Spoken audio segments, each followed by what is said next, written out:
Magandang umaga, ngayon po ay araw ng Linggo, October 8, 2023 at update po muli sa lagay ng panahon.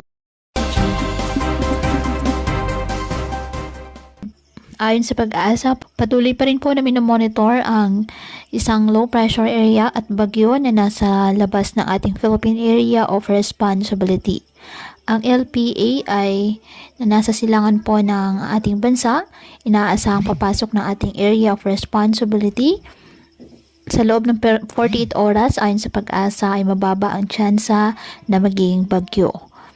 Ngunit patuloy po natin na i-monitor ang magiging development po na nasabing low pressure area. Sa ngayon, wala pa itong direktang epekto sa lagay ng ating panahon. Samantala, isang bagyo rin po ang nasa labas naman ng ating Philippine Area of Responsibility. At base naman po sa forecast ng pag-asa, sa ngayon ay hindi nakikita ang papasok ng ating PAR at posibleng tawirin ang Northern Mariana Islands sa susunod po na linggo at inaasang lalakasin ito bilang isang typhoon category. Samantala, patuloy pa rin po na nakakaapekto ang southwest monsoon o habagat sa western section ng northern at central Luzon.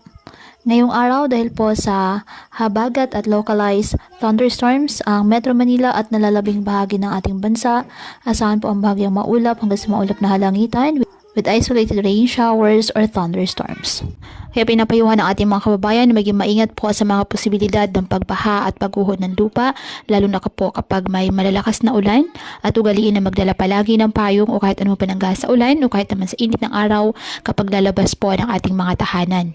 At yan po muna ang update sa lagay ng panahon ngayong araw. Muli patuloy po tayo na mag-ingat at palaging tandaan, God loves you. Stay safe and God bless.